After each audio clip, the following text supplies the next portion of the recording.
नमस्कार मैत्रिणींनो, आजच्या एका नवीन व्हिडिओमध्ये सर्वांचं खूप खूप स्वागत. तर आज आपण पाहणार आहोत पानगळा. तर इथे गळा उंची 10 इंच घेतलेली आहे आणि घडी ही 10 इंचाची घेतलेली आहे. गळा रुंदी 2.5 इंच घेतलेला आहे. शोल्डर 3 इंच घेतलेला आहे. तर पूर्ण मिळून 5.5 इंच घेतलेला आहे. तर गळ्याची मार्किंग करून घेतलेली आहे, ती कट करून घेत आहे.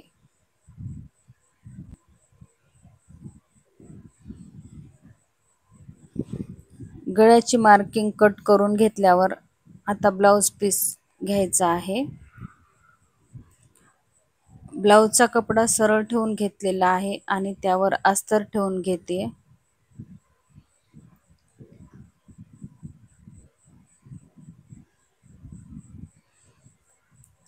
इथे शोल्डरला टाचपिन लावून घ्यायची आहे, जेणेकरून कपडा घसरणार नाही व गळ्याची फिनिशिंग बिघडणार नाही.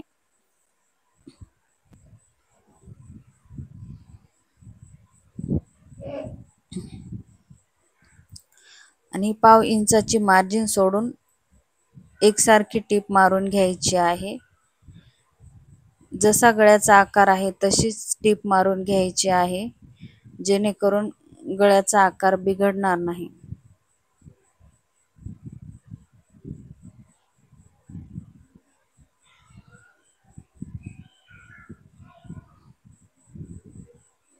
अगदी सावकाश आणि सोप्या पद्धतीने सांगत आहे.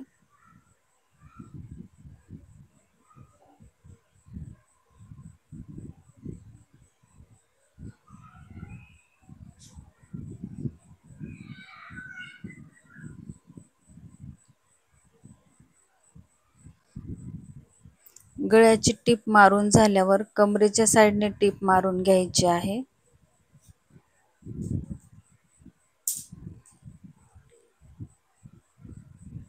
त्यामुळे कमरपट्टी लावण्याची गरज पडणार नाही. गळा आणि कमरपट्टी दोन्ही एकाच वेळेला जोडल्या जातील. कमरेच्या साईडने शिलाई मारताना कपड्याला कुठेही झोळ येणार नाही याची काळजी घ्यायची आहे.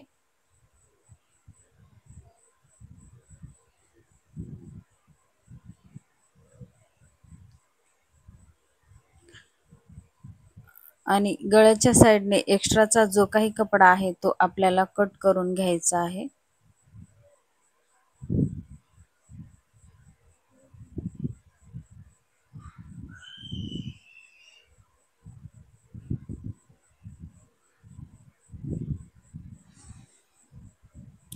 आणि छोटे छोटे कट मारून घ्यायचे आहेत. कट मारताना कुठेही एक्स्ट्राचा कट जाणार नाही याची काळजी घ्यायची आहे.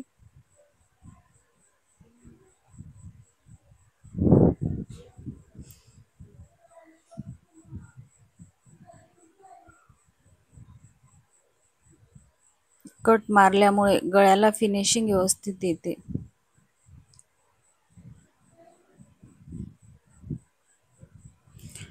कट मारून झाल्याने कपडा उलटून घ्यायचा आहे आणि गळ्याचा जो काही आकार आहे तो व्यवस्थित करून घ्यायचा आहे. इथे आपण कुठेही कॅनव्हास पेपरचा वापर केलेला नाही.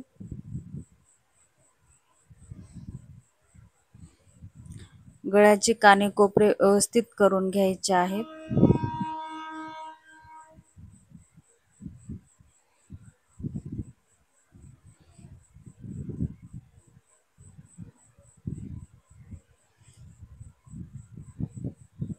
पूर्ण गळा व्यवस्थित करून झाल्यावर इथे दाबटीप मारून घ्यायची आहे.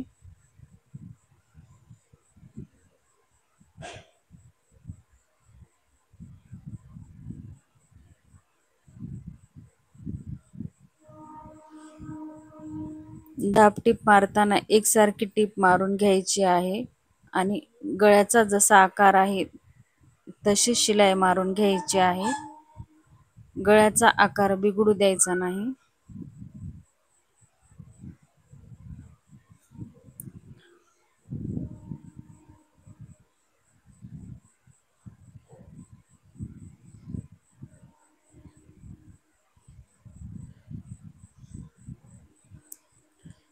गळ्याला टीप मारताना अस्तरचा कपडा बाहेर येणार नाही याची काळजी घ्यायची.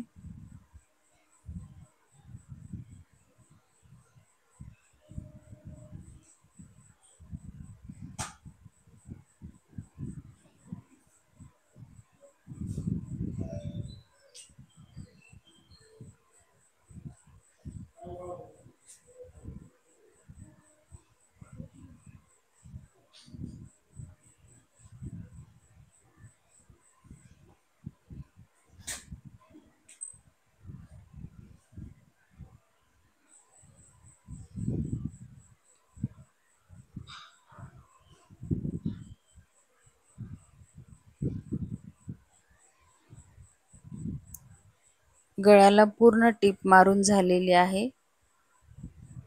आता कमरेच्या साईडने टीप मारून घेऊयात.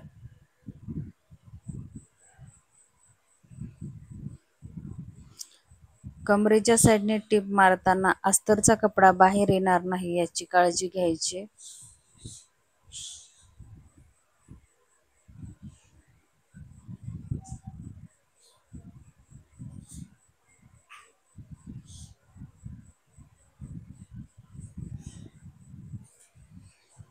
आणि साईडने शिलाई मारून अस्तर फिटिंग करून घ्यायचं आहे.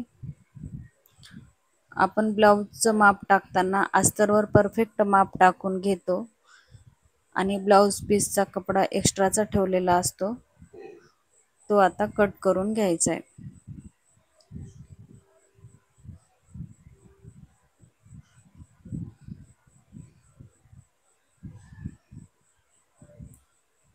त्याच पद्धतीने दुसऱ्या साईडला पण शिलाई मारून घ्यायची आहे.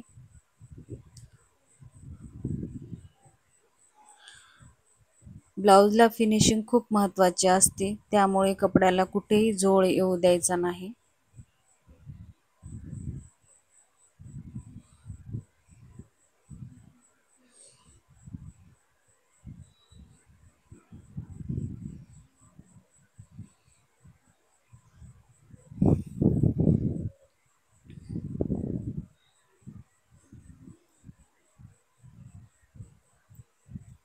आता कमरेच्या साईडने टक्स मारून घ्यायचे आहेत. शोल्डरचा सेंटर पॉइंट घ्यायचा आहे आणि 4 इंचचा टक्स मारून घ्यायचे आहेत.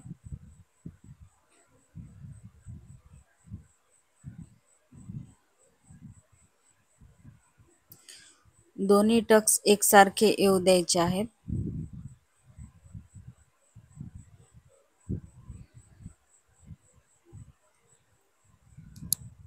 बघा, फिनिशिंग सहित आपला गळा तयार झालेला आहे. आता आपण लेस लावून घेऊयात.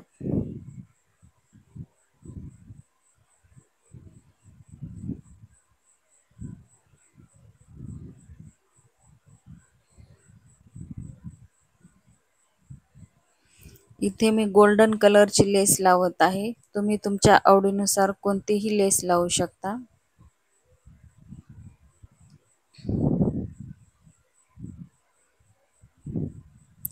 मैत्रिणींनो, व्हिडिओ आवडला तर व्हिडिओला लाईक करा, शेअर करा आणि सबस्क्राईब करायला विसरू नका.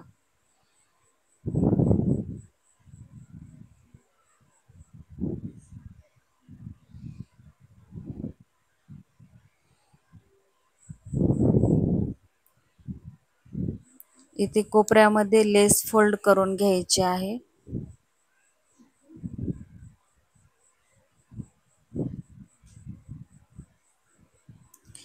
लेस लावताना गळ्याचा आकार बिघडणार नाही याची काळजी घ्यायची आहे.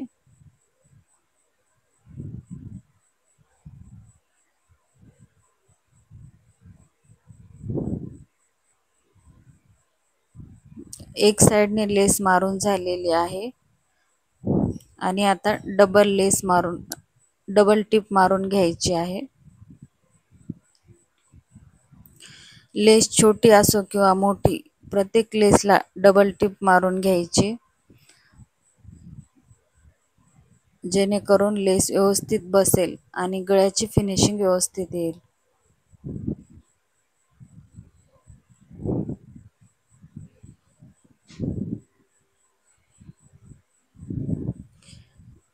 इथे तुम्ही सेंटर मध्ये छोटासा पॅच पण लावू शकता, पण मी असं सिंपल मध्येच ठेवणार आहे. बघा, फिनिशिंग सहित सुंदर असा गळा शिवून झालेला आहे. धन्यवाद.